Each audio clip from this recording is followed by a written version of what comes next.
जय श्री कृष्णा। राधे राधे। नमस्कार दोस्तों, स्वागत है आपका हमारे YouTube चैनल शास्त्र ज्ञान में। दोस्तों, आप भी अपनी लाइफ में कुछ नया सीखना चाहते हैं तो जल्दी से सब्सक्राइब कर लीजिए आपके अपने YouTube चैनल शास्त्र ज्ञान को, ताकि ऐसे ही आध्यात्मिक जानकारी वाले वीडियो आपको सबसे जल्द प्राप्त हो सके, आप इनका पूर्ण रूप से लाभ प्राप्त कर सकें।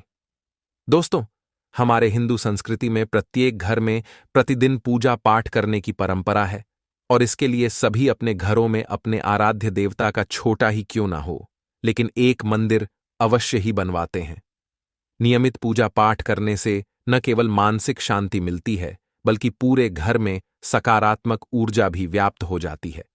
परंतु यह बात भी सच है कि पूजा पाठ करने के लिए कुछ नियम भी होते हैं, जिन्हें यदि हम नजरअंदाज कर देते हैं तो हमें हमारी पूजा का पूरी तरह से फल प्राप्त नहीं होता। पूजा करने के लिए नियम प्राचीन काल से ही चलते आ रहे हैं, जो कि एक ठोस धरातल पर आध्यात्मिक और वैज्ञानिक दोनों ही दृष्टिकोण से ध्यान में रखकर बनाए गए। इसलिए हमें इन नियमों को बिल्कुल भी अनदेखा नहीं करना चाहिए। ऐसा ही एक महत्वपूर्ण नियम है घंटानाद, यानी कि पूजा करते समय हम जब घंटी बजाते हैं, उसे बजाने के लिए भी शास्त्रों में कुछ नियम निर्धारित किए गए हैं। दोस्तों, शास्त्रों में देवताओं के सामने घंटी बजाने का बहुत ही महत्व बताया गया है, जिसे हम इस श्लोक के द्वारा समझते हैं। आगमन अर्थ हम तु देवा नाम गमनार्थन, तु रक्ष शाम कुरु घंटे, वर्म नाम देवस्थान हनिधाऊ। इसका अर्थ है कि घंटी बजाने से देवताओं का आगमन और राक्षसों का गमन होता है, और जो घंटी या घंटा राक्षसों के से हमारी रक्षा करती है, उसे हमारा नमन है। तो चलिए दोस्तों, जान लेते हैं कि पूजा करते समय जब हम घंटी बजाते हैं तो उसके पीछे क्या कारण, या घंटी को बजाने से क्या नियम है और क्या वक्त।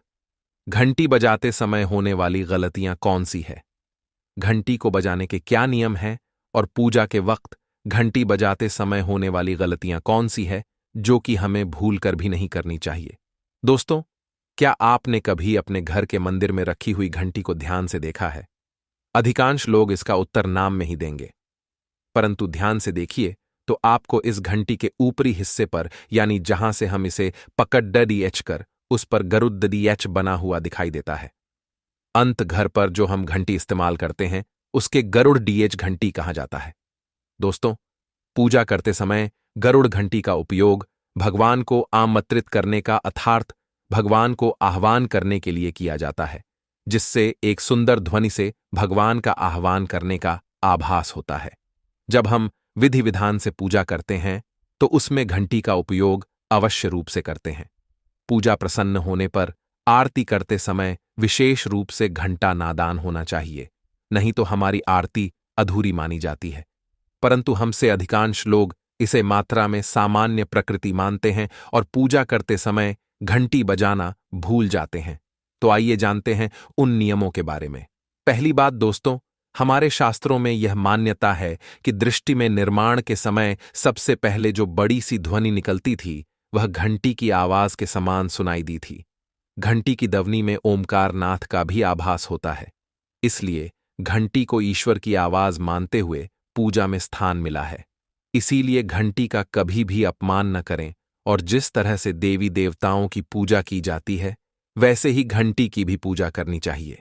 दूसरी बात, घंटी को प्रणाम करके ही उसे बजाना चाहिए। बिना प्रणाम किए घंटी को बजाना अच्छा नहीं माना जाता। तीसरी बात, आपने अक्सर यह महसूस किया होगा कि पूजा करते समय जैसे ही घंटी बजाई जाती है तो पूरे घर के साथ संपूर्ण वातावरण शुद्ध और पवित्र हो जाता है और चारों ओर सकारात्मक फैल जाती है। लेकिन यदि हम इन नियमों का नजरअंदाज करते हैं तो हमें इनका संपूर्ण फल नहीं मिल पाता। पांचवीं बात, घंटी बजाते समय भगवान का नाम अवश्य आरती अवश्य बोलनी चाहिए, और 1 या 2 मिनट ही क्यों ना हो, परंतु प्रतिदिन सुबह शाम घर में घंटी अवश्य बजानी चाहिए। यदि आपको अपने घर में या अपने आप में नकारात्मक महसूस हो तो आप थोड़ी देर के लिए भगवान के सामने घंटी अवश्य बजाएं, सारी नकारात्मक नष्ट हो जाएगी। तो दोस्तों, आज की वीडियो में इतना ही। आशा करता हूं हमारे द्वारा बताई गई जानकारी आपको पसंद आई होगी। दोस्तों, पसंद आई हो तो वीडियो को प्यारा सा लाइक और साथ ही अपने YouTube चैनल शास्त्र ज्ञान को सब्सक्राइब करना ना भूले ताकि हमारे आने वाली वीडियो आप तक जल्द ही पहुंच जाएं। साथ ही कमेंट बॉक्स में जय मां लक्ष्मी जरूर लिखें। मिलते हैं किसी एक नई वीडियो के साथ, तब तक अपना ख्याल रखना। धन्यवाद।